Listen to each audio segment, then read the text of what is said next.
Hello, everyone, and welcome to Blogging Theology. Today, I am delighted to talk to Dr. Stephen Meyer. You are most welcome, sir. It's great to be with you, Paul. Thanks for having me on. Thank you.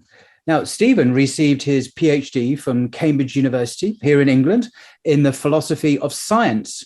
He directs the Center for Science and Culture at the Discovery Institute in Seattle, in America, and has authored Darwin's Doubt and Signature in the Cell. His latest book is The Return of the God Hypothesis, 3 scientific discoveries that reveal the mind behind the universe. And I have my own copy here, so I do recommend it. So if I may ask, you argue in your book, Return of the God Hypothesis, that 3 scientific discoveries provide empirical evidence, not just of intelligent design, but for the existence of a personal God.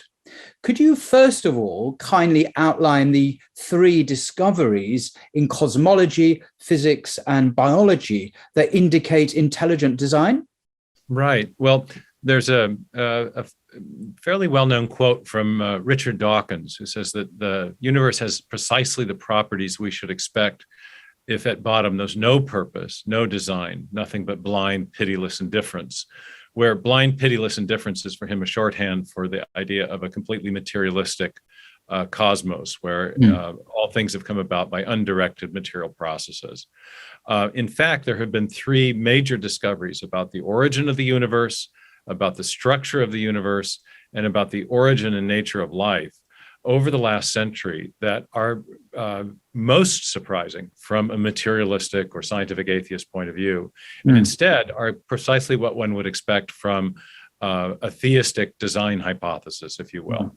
And the first of those discoveries is that the universe, the material universe of matter, space, time, and energy, as best we can tell, had a beginning a finite time ago.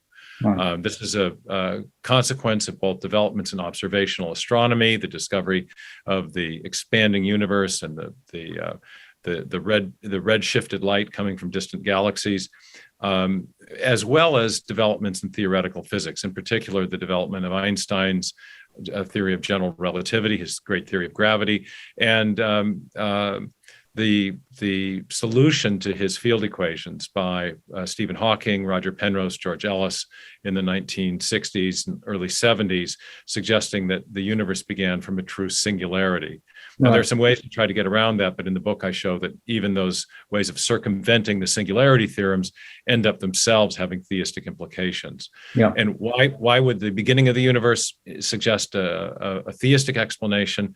Well, it certainly does not suggest a materialistic one, because if matter itself, if matter and energy themselves have a point of origin, a finite time ago, then before matter and energy begin, before space and time begin, there's no matter or energy there to do the causing of the universe. You can't explain the origin of the universe physically if the physical universe itself comes into existence at a point of time, at that point of origin.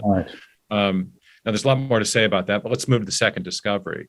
That is that the structure of the universe has been finely tuned against all odds and for no underlying theoretical or logical reason to allow for the possibility of life in the universe. Indeed, even basic chemistry is impossible without many of these so-called fine-tuning parameters falling within very narrow ranges or tolerances. Some of the leading physicists have described our universe as a fortunate universe or even a Goldilocks universe, where the fundamental parameters of physics, the strength of gravitational attraction, or the masses of the elementary particles, or the precise strength of the force that causes the expansion of the universe, and on, where each of these parameters are just right. Not too strong, not too weak, not too fast, not too slow, not too heavy, not too weak. And to many physicists, this is suggested, as Fred Hoyle put it, a common sense interpretation of the data suggests that a super intellect has monkeyed with physics and chemistry, has been at work. Now, there's an alternative to that hypothesis, well known as the multiverse, and we can discuss that. But this is a third big discovery that was unexpected from a materialistic standpoint, that the universe would depend, that life in the universe would depend on such exquisite fine tuning. The third big discovery comes in the realm of biology. And I would say this isn't a single discovery. There are multiple discoveries about the complexity of life that suggest its design. But the most fundamental of those, and the one that I focus on most in the new book, is the discovery that the DNA molecule contains information in a digital form, a digital or alphabetic or typographic form that's necessary for the production of proteins, which are in turn necessary for maintaining all forms of cellular life. So at the foundation of life, we have the discovery of what Richard Dawkins himself has characterized as a machine code. Bill Gates says that DNA is like a software program, but much more complex than any we've ever created. Leroy Hood, one of our great biotechnologists here in the States, simply describes DNA as containing, quote, digital code. And Dawkins himself has acknowledged how surprising this is in a tweet last summer in response to an animation that an Australian group put out showing the process of information processing inside the cell. Probably, I think it was the DNA replication system. He said he was knocked sideways with wonder at the intricacy of the data processing system at work inside the cell. So these things are not things that you would expect from blind, pitiless indifference. In the case of the digital code in DNA, it suggests a master programmer. In the case of the fine tuning, it most obviously supports a fine tuner. And in the case of the origin of the universe itself, a finite time ago, it certainly does not support any sort of materialistic explanation or suggest any kind of materialistic explanation, but instead it requires the need to posit some entity which is not bound by space and time, which is not itself material, and which is yet capable of initiating a great change of state from nothing to everything physical that exists.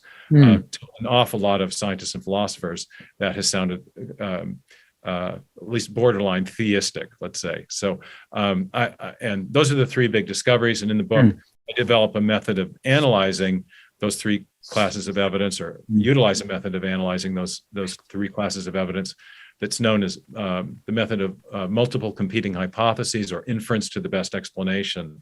And I argue that theism provides the best overall explanation for those three great discoveries that we have, that modern science has made about the origin structure of the universe and the origin of life.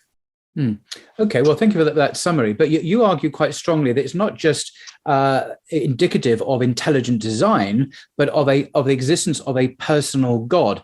And this is really the next question: who or what is this designer or designers? Is it a being or beings within the universe? Because it strikes me, for example, the life on Earth, in principle, could have been created by an incredibly intelligent alien agency, and not necessarily by God, logically speaking.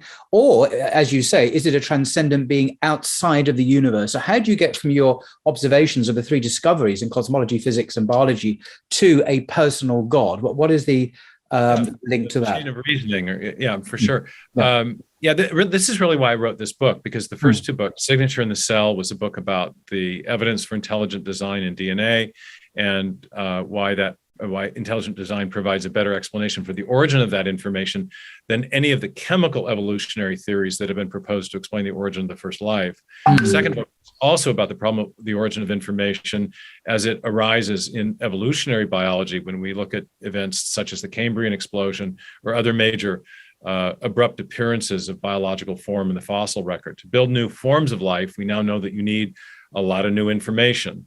And so, just like in the computer world, if you want to give your computer a new function, you've got to give it some new code. And to build new body plans, you need new cell types, you need new organs and tissues. Therefore, you need new cell types. New cell types require new proteins, requires more genetic information. So I was mainly concerned with the origin of biological information in the first two books, and did not attempt to identify the designing intelligence responsible, because, as you say, there were two possibilities. One is that the intelligence necessary to produce the information required to build new forms of life would be an agency within the cosmos, an immanent intelligence, aka an alien, perhaps. Or secondly, it was another possibility is that the information had a transcendent source from a being with the attributes that theists typically ascribe to God. So in the book, I addressed precisely those two possibilities as well as some of the other competing worldviews. It's interesting to note that this idea of an alien intelligence being responsible for what Dawkins has elsewhere called a signature of intelligence, describing the DNA. Really? Dawkins actually used that expression himself. He said in an interview at the end of a film called Expelled, he was being interviewed by the American comedian, economist, and scholar, Ben Stein, quite an intelligent fellow. And yes, he was pressing Dawkins on this question of the origin of life. And Dawkins acknowledged that no one knows how life first originated by evolutionary processes. And so Stein asked him, well, what's the possibility that intelligent design might be part of the answer to that? And he said, well, it could be, but it would have to, because it might be that there is a signature of intelligence inside the cell. But if that signature of intelligence is to be explained by an intelligence, it would have had to have been a being that evolved somewhere else in the cosmos and then seeded life here. So he was floating the idea of what's called panspermia. And interestingly, Francis Crick also floated that idea in a little book called Life Itself back in 1981. And then the suggestion was, I wouldn't say ridicule, but it became a little bit of an object of some joking, at least. And he kind of, at that point, said, I'm not going to speculate any more about the origin of life. Yeah, because they're ridicule. Because the whole thing about little green men is an immediate deflator for any hypothesis that could come from. But still, the theoretical point remains. But for yourself, why posit a transcendent being outside of the universe rather than an agency within the universe like aliens? Well, very good. And the short answer to that is that the transcendent intelligence provides a better overall explanation of the three key facts that I just described. Right. So what I do in the books, I actually take the panspermia hypothesis seriously and say, all right, does it provide a good explanation for the origin of life? Well, sort of. You could, if indeed in our uniform and repeated experience, which I've argued in my books, the only known cause of large amounts of digital information is a mind, then you have these two possibilities, an immanent or a transcendent intelligence. Exactly. But if you posit the idea that life on Earth here was seeded by an intelligent agent that lived on another planet, that itself evolved by an undirected process of evolution, starting from some process of chemical evolution that gets you from chemicals in an extraterrestrial prebiotic soup to the first living cell, you still have the problem of explaining the origin of the information necessary to get life going. And we know of only one cause in all of our experience for the origin of information, especially when we find it in a digital form, whether we're talking about a hieroglyphic inscription or a computer program or a paragraph in a book or information embedded in a radio signal. Information always comes from a mind. And so positing a process of evolution out in space, a process of chemical evolution to get life going, merely pushes the question, doesn't kick the can down the road. It pushes the question out into space without ever really providing an ultimate explanation for the origin of information. It doesn't posit a cause that is known to produce the effect in question, which is a key criterion of a good explanation. A key criterion that needs to be met of an adequate explanation. Whereas positing a mind is such a cause because we know that minds do generate information. But beyond that, the panspermia hypothesis doesn't explain the fine-tuning of the universe, the fine-tuned structure of the universe, which is a precedent condition of its future, of the future evolution of any alien intelligence within the cosmos. You're saying the exquisite fine-tuning is an absolute prerequisite anyway for carbon-based life to evolve. One can't just simply assume that as an unnecessary phenomenon to explain. That itself is remarkable, the existence of the universe and its fine-tuning. as the prerequisite for life to evolve. So you're bolting the three explanations together to present your overall argument, I suppose. And this is what the method of multiple competing hypotheses or inference to the best explanation does. It examines the facts that need to be explained, and then says, all right, let's compare the competing explanations and see which provides the best overall explanations of the explanation of the facts at hand. It happens that panspermia, or the space alien designer, might explain the origin of life or the information necessary, although only by begging an unanswered earlier question. Yeah. But it certainly doesn't explain the origin of the universe itself, upon which its future evolution would depend, or the origin of the finely tuned structure of the universe, which is again a prerequisite of its future evolution. No cause, no effect can precede its cause, and so the space alien might explain one of the three facts, but certainly not all three.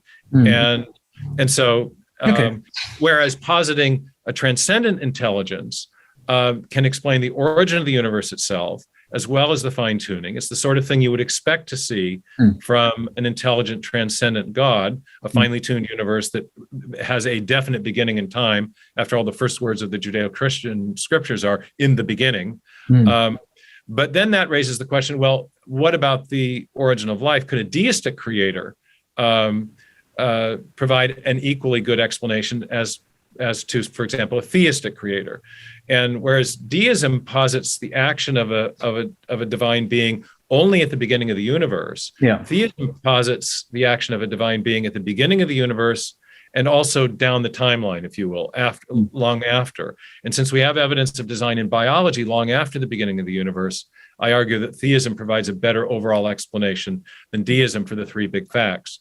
Deism might explain the origin of the universe and the fine-tuned structure of the universe, but it doesn't do a good job of explaining the evidence we have for, as I put it elsewhere, big infusions of information into our biosphere long after t=0, after the beginning of the universe. Yeah, no, I see that. Okay, if we can just change tack to a bit of history now. In your book, in the first chapter, is entitled "The Judeo-Christian Origins of Modern Science." It's a fascinating survey of the origins of modern science. And there's a bit of preamble before I come to my question, if I may. Science in the Muslim world was very advanced before the rise of scientific inquiry in Christian Europe, and made substantial contributions to mathematics, astronomy, medicine, and physics during the golden age of Islam, roughly from the 9th century through to the 13th century. Some commentators have criticized the first chapter of your book, entitled "The Judeo-Christian Origins of Modern Science," for its Orientalist bias, as they call it.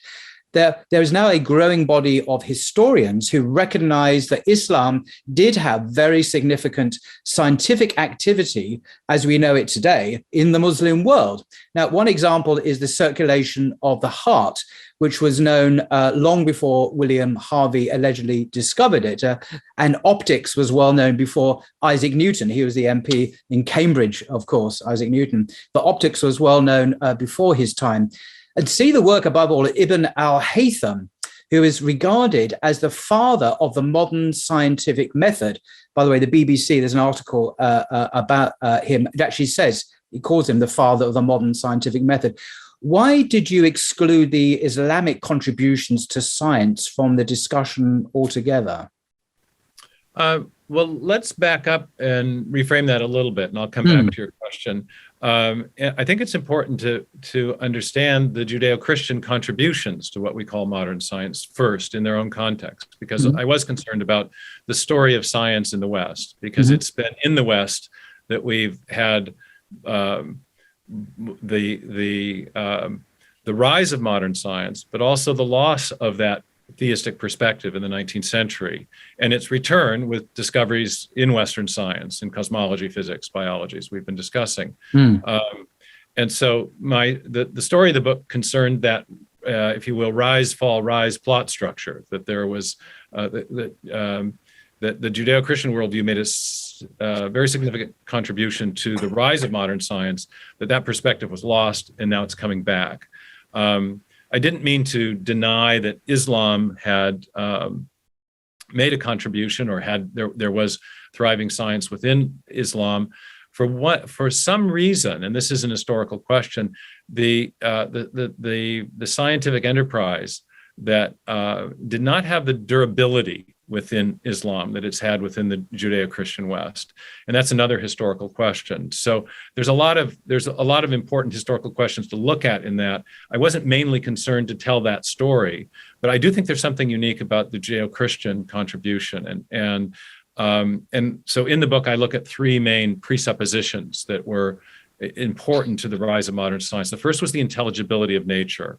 And that is the idea that because the universe was made, life in the universe were made by an intelligent agent. This is the assumption of the biblical Judeo-Christian perspective, that nature itself manifests a design, an order, a rationality that can be understood by the human mind, because our minds are also made in the image of that same creator. Now that's a presupposition that is held in common by all three Abrahamic faiths, and so it doesn't really detract from my argument that another theistic tradition had some. No, the point you is well made when it comes to the Judeo-Christian tradition. It's just it was a somewhat surprising omission of the very substantial scientific enterprises that existed before Christianity in the West got going with science. I mentioned Ibn al-Haytham. He's regarded as the father of the modern scientific method itself, and this predates Christian, predates Newton, obviously, another. I'm not sure I would accept that. I think that the things that were going on at Oxford, in particular, with Robert Gross test and the method of essentially what we would now call isolation of variables. I mean, this has a very deep roots in late medieval Catholic philosophy. There is everybody has to start a story someplace. I wanted to tell a story about the return of the God hypothesis within Western science, and so it was important to tell the contribution. I do think there's something, however, and I'm writing a response to some of these criticisms now. I've had a long conversation with the historian Steve Fuller about this, who's quite expert on, and there are a couple of things within Islam that seemed to contribute to modern science because they had the same basic theistic framework as the Judeo-Christian. Yeah, the Quran also speaks of the universe being ordered and inviting people to examine, use their minds to think about God's creation, and so that it's inviting science in a way to develop and grow as a presupposition, perhaps in a similar way to the Christian view. So it's not unique to Christianity and Islam. I'm just looking at an article here. The First True Scientist is an article on the BBC News channel by Professor Jim Al-Khalili from the University of Surrey. He's a physicist, and he calls Ibn al-Haytham the first greatest scientist of equal stature. He says, "For without doubt, another great physicist who is worthy of ranking up alongside Newton is a scientist born in AD 965 in what is now Iraq. And most people in the West will never, ever have even have heard of him," he says. "But as a physicist myself, he stands in awe of this man's contribution to his field," and so on and so on. So it's not.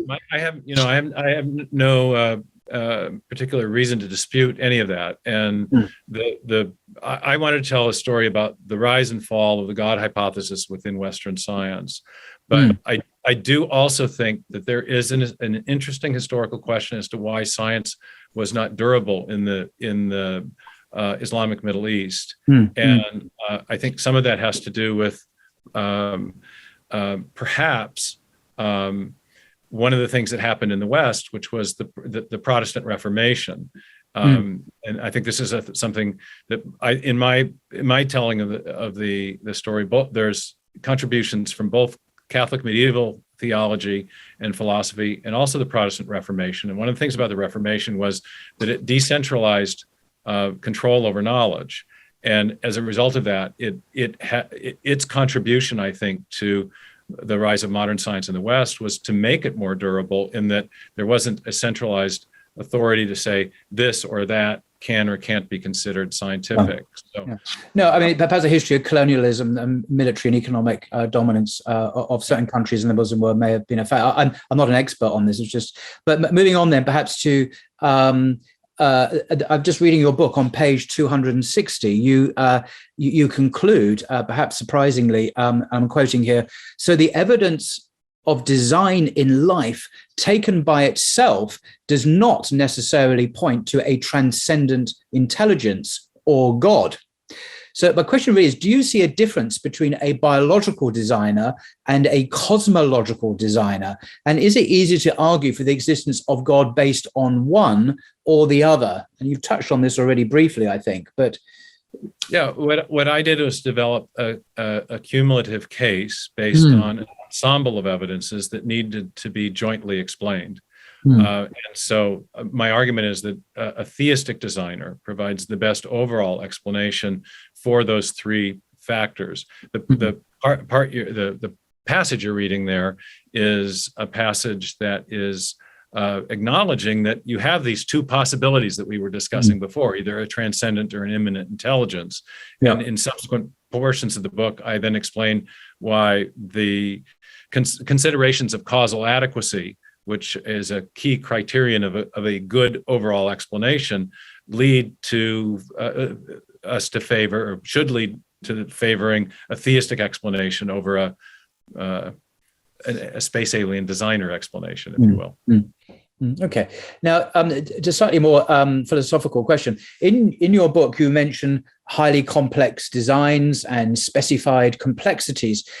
Can we categorically rule out that there can be no scientific explanations for these things? I mean, if a free God created these contingencies, would it not be possible for the same free God to create a contingency wherein we can have scientific explanations even for highly complex things? Well, I don't concede one premise of your question, which is that positing intelligent design is not a scientific explanation. I think what you mean is that is it not possible that there is a materialistic or completely naturalistic explanation for specified complexity? Right. And the kind of argument I'm making is one that is an empirical argument. So as for categorical exclusions, that's the sort of thing you do in deductive logic. But I'm not. The argument is based on what we know about the cause and effect structure of the world. And based on what we know about the cause and effect structure of the world, the only known cause of large amounts of specified complexity or functional information or specified information, where all three of those terms are synonymous, is a mind. There's a famous information theorist, Henry Quastler, who was one of the pioneers in applying information theoretic concepts to the analysis of biological systems. And he said, in an offhand observation, the creation of information is habitually associated with conscious activity. That's what we know from our study of the universe, cause and effect structure of the universe. Now, there is one sort of logically, I think, compelling consideration against at least one type of naturalistic explanation. Some people have said, well, couldn't we discover a law of nature that explains how information arises? But that's actually, when you think carefully about what's just been said there, that reflects a kind of categorical problem. It's an incoherency. The laws of nature, whether expressed as algorithms or differential equations, describe repeating patterns of order, things that repeat under the same conditions over and over again. And that's what allows us to describe nature in these highly compressed ways with differential equations or algorithms. Information in the strict sense of the information sciences is not compressible to a simple rule or law, but rather it has a property known as complexity. It defies reduction to such a simple rule. To get that across without maybe in more accessible way, think of the difference between a repeating sequence, the, or a mantra, and the kind of communication that you and I are sharing now, where if you spell out the words, there's a highly aperiodic, unpredictable character to the sequence, and yet there's a specificity to arrangement that allows us to convey information or meaning in this case. So when we talk about information in DNA, we're not talking about a repetitive sequence of symbols. Like, for example, we're not talking about the kind of repetition of chemical elements that you would find in a crystal, NaCl, NaCl, NaCl. That's in the categorical in the categories of information sciences. That would be considered highly ordered or redundant, but not informational or complex. So I think it is not a plausible thing at all.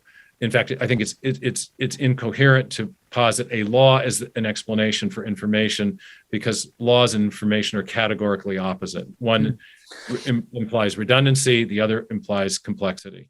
I understand this. This is way above my pay grade, but it just strikes me that if in principle, if there was to be a scientific explanation one day, maybe not in our lifetimes, which could, in purely immanent terms, explain the development, origin, the evolution of these phenomena that you mentioned, but that would then take away this as an argument for the existence of God. But is it not possible that God could have created?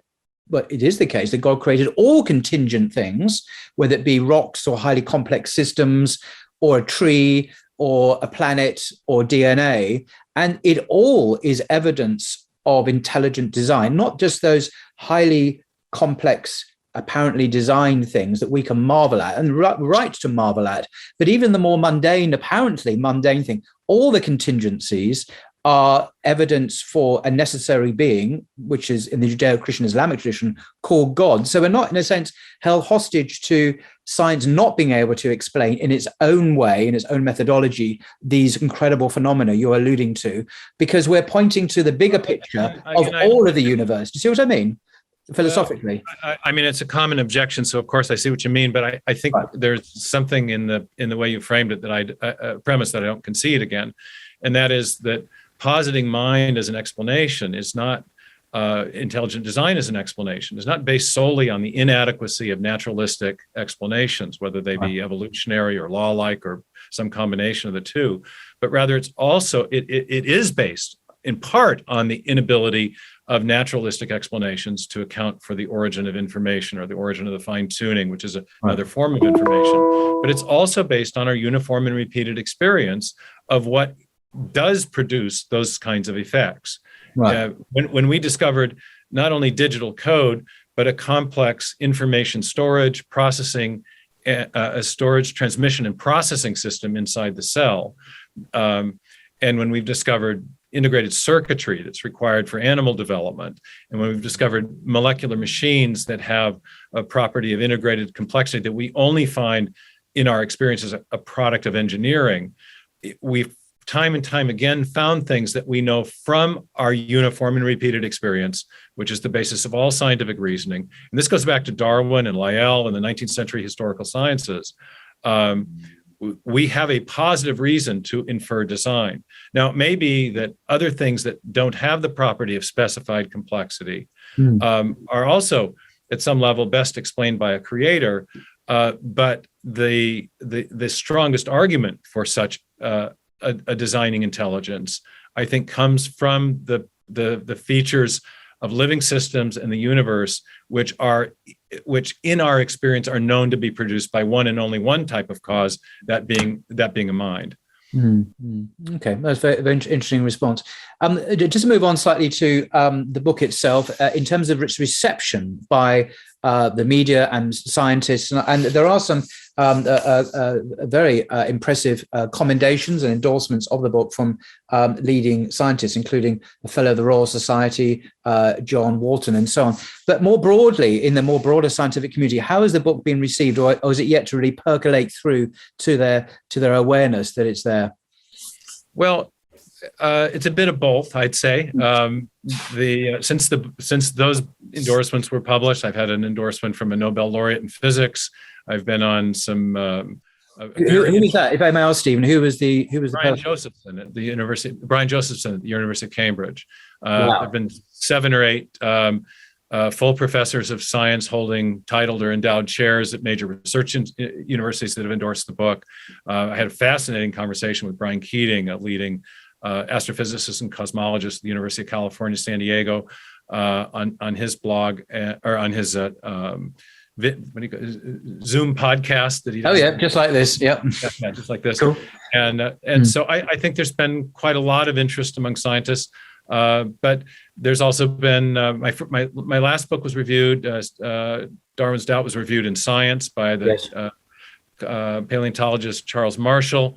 This book has yet to be reviewed in one of those types of places, but we'll see. It's selling quite well, and I think the message is getting out one way or another. So. Yeah, I'll certainly link to it in the description below. It's definitely worth reading. It's an incredibly well-written, erudite book. Definitely recommend it. I mean, I know you produce an enormous amount in your life, but are you working on any new projects that we can look forward to? Well, this one just came out last March, so I'm really happy not to be under deadline right now, actually. So, and there's actually plenty of things to write in response to various either criticisms or reactions to the book. I am writing something about the whole question of Islamic science. Just to come back to our earlier discussion, I'm definitely not denying an Islamic contribution to science. Right. I do think there are some interesting differences in the Judeo-Christian versus Islamic version of theism that may be responsible for that the difference in the durability of the scientific enterprise within those two cultures. And I'm having a little think about that, and I'll be writing more about that and have a response. There's a very good professor in the Midwest who queried me about this very same issue. So, oh really? Yeah. But in any case, the book really kind of the book wasn't meant to deny the Islamic contribution, but rather to kind of start the story where in Western science, because there's a really interesting phenomenon of religion contributing to science, and then the rise of a materialistic worldview attached to science in the late 19th century. And now the reversal of that, I think, is beginning to happen because of discoveries in science itself. Much more concerned to critique scientific materialism than Islamic science. That wasn't really part of the purpose. I understand that. I mean, just for the general audience, I do recommend this book, Lost Islamic History, Reclaiming Muslim Civilization from the Past by Firas Al-Khatib. And he certainly goes into many of the extraordinary fundamental scientific contributions to science that predates Christian Europe. You can read all about that in cosmology and physics and biology and chemistry and geology and geography. It's quite a huge area. This is long before science in Christian Europe got underway. So I do recommend that book as well. The Islamic world had Aristotle before the Christian world, which I think, and this is where some of the subtlety of this, because that's in some ways a great inducement to study the natural world, because Aristotle was interested in living things and in the physical world.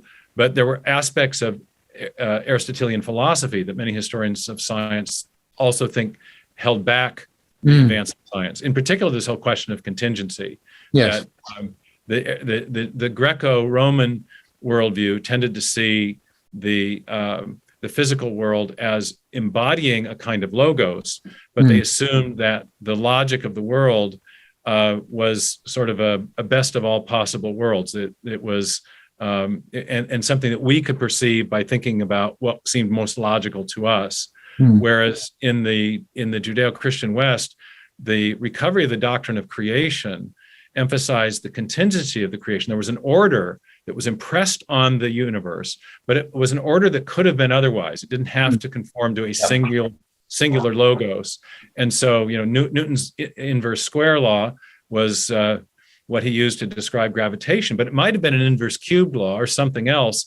And the only way to determine that was to go and to look and to see. So Robert Boyle famously said, it's not the job of the natural philosopher to deduce what God must have done, but instead to go and look and see what he did do. So one possible reason for the lack of durability of Islamic science was its close alignment with Aristotelian thought, which was an inducement to study nature, but also in other ways may have held it back. Whereas in the West, you have this recovery of the doctrine of creation, and a very decided break with some aspects of Greek thought, in particular over this idea of a contingent order as opposed to a necessary order.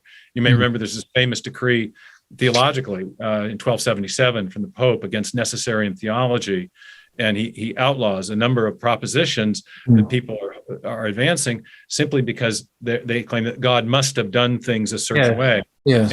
And so by denouncing those types of propositions, it ironically opened up a more empirical foundation for science. So now, I think you raised an important question about the reasons for the decline in scientific activity in recent centuries. But one of them surely has to be, and again, I don't know the answers. You raised good questions. I don't know the answers.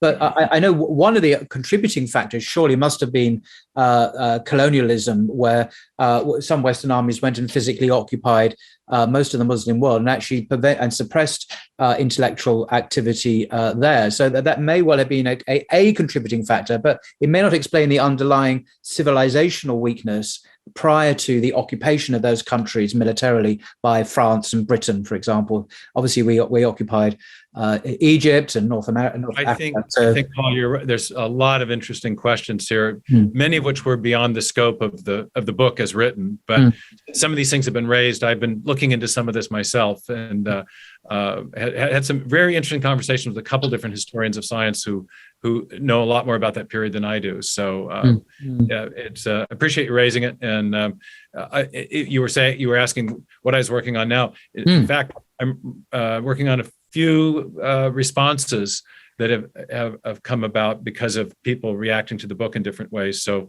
some of them are some things I'm researching. Others are another interesting thing is some of the new cosmologies that have been proposed. There's a cosmology that has been proposed by your great physicist, Sir Roger Penrose, called the cyclical normal cosmology as an alternative to the Big Bang. It's a variant on the oscillating universe hypothesis, which I addressed in the book. And it implies that, or it envisions the universe expanding, but then in certain patches of the universe spitting out new sections of expansion. So you get a universe birthing a new universe. And some have said, well, could that, get around the idea of a beginning? Probably not, but there's some other aspects of it that are really curious to me, and that all of the oscillating universe models have an entropy problem. The main oscillating universe model has the universe expanding, contracting, expanding, contracting, expanding, contracting. But as Alan Guth showed, the great physicist from MIT in 1983, with each expansion and contraction cycle, matter and energy becomes more dissipated, and therefore less concentrated, less able to do work in thermodynamic terms. And so if we had an infinite number of such cycles, we would have already reached a state of nullifying equilibrium where the mass energy of the universe would be so dissipated, entropy would have risen. We'd have a rise of entropy and no capability for doing further work and no more cycles. But since we don't live in a universe that is in heat death, we must not have been through an infinite number of cycles. Therefore, even on an oscillating universe, there must have been a beginning. Penrose's model has its own entropy problem in that he posits what he calls a phantom field, and some other physicists have critiqued it because it has properties that no other known physical field has. In particular, the ability to spontaneously reset entropy in precisely the place where he needs a new universe to. Very convenient, yes. And so some have said, well, maybe that's an answer to your God hypothesis, Meyer. But my retort to that is, well, it really only solves the need for a God hypothesis by positing a field which has properties that are unknown in physics and which are only associated with godlike powers. The agency can spontaneously reduce entropy in precise locations, but physics doesn't do that. So anyway, I'll be writing a few of these other new ideas, and appreciate you raising them. Certainly. No, I appreciate your openness to further discussions based on your work. It's really, really commendable. I'm just reminded of Professor John Polkinghorne, also of Cambridge University, Professor of Mathematical Physics. Yeah. He is. I had the privilege of meeting here in London when he launched a book. A very humble, beautiful man. But he became a equally distinguished, I think, Christian theologian in his later years after he left Cambridge. And he was he was not a man given to strong statements, but he was quite scathing of this multiverse theory, which we can't get into now, I know, but as an excuse basically for atheists to get off the hook when it comes to God creating the universe. You know, we will find any concept that will get us off the hook, believing that it's incredibly fine-tuned, exquisitely fine-tuned universe could possibly be the creation of God. Therefore, we will posit endless multi-universes. And he was very scathing of this as a get out for atheists. He didn't take it seriously, I don't think, as a scientific proposition. Paul, may I tell a little story in closing about Sir John? And I knew him I was a postgraduate student, and he came and gave a very good talk on this exact topic to a graduate group that I was part of. And later I had the chance, after I finished my PhD, to interview him when he came out to the West Coast of the United States. He was to Portland.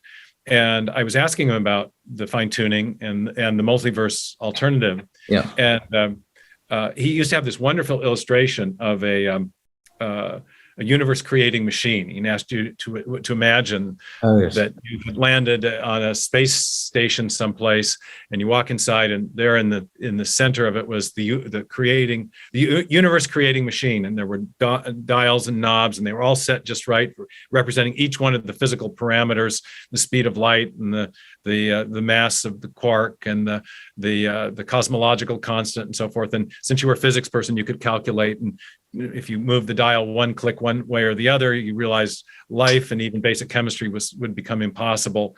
And he, in the talk he gave to us as postgraduates, he said, "What do you make of that?" Well, later I had the chance to interview him, and I said, "Well, Sir John, what do you make of that?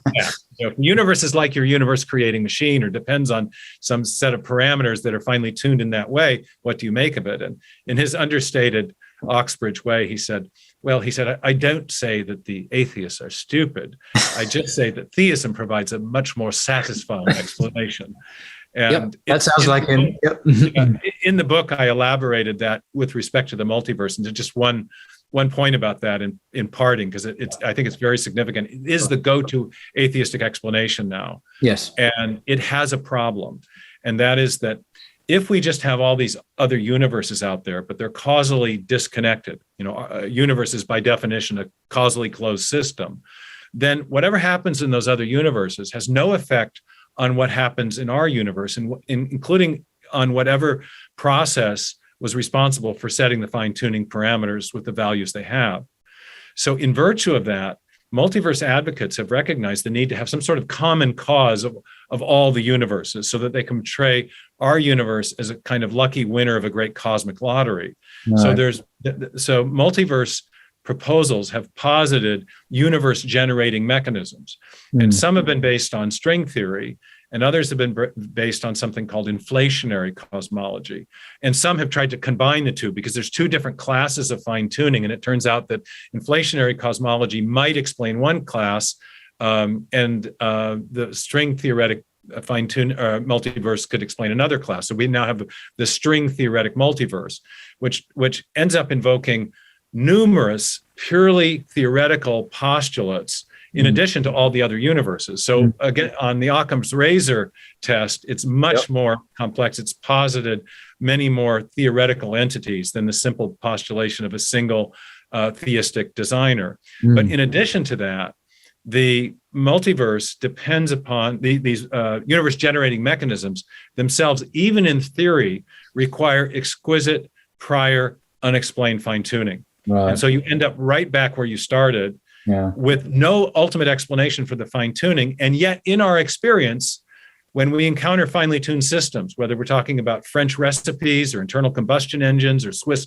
watches, in other words, systems where there are a number of parameters that have to be improbably set to achieve an overall outcome or function, invariably, again, the only known cause of those types of systems is a mind. So insofar as the multiverse has not provided an ultimate causal explanation for the origin of fine-tuning, but we do know of an adequate causal explanation for fine-tuning from our experience. The fine-tuning, I think, as Sir John and Fred Hoyle and Luke Barnes and many other physicists who've studied this question carefully have concluded, intelligent design or a theistic design hypothesis, I think, does provide the best overall explanation.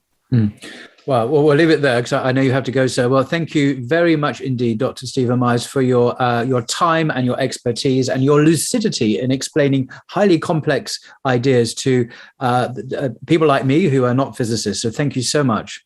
Well, thank you for your excellent questions and a really good in-depth discussion of many facets of I know we hypothesis idea. We went all over the place. I mean, we only really scratched the surface, clearly. But I will link to this book, which I do recommend, is now endorsed apparently by a Nobel Prize winner in physics. So we're in safe hands there. Lots of great reviews on the back as well. It's available in paperback as well as hardback. Is it available in Kindle as well, I assume, is it? It is available in Kindle, but not yet paperback. The Harper one will bring it out in the new year of 2023. But it's just hardback and ebook and that sort of thing. Okay, we can still get hold of it. That's fantastic. Well, thank you very much indeed for your time, sir. And thank you. Until next time. Thank you, Paul. Yes, excellent. I really appreciate the conversation. You too. Take care. Bye-bye.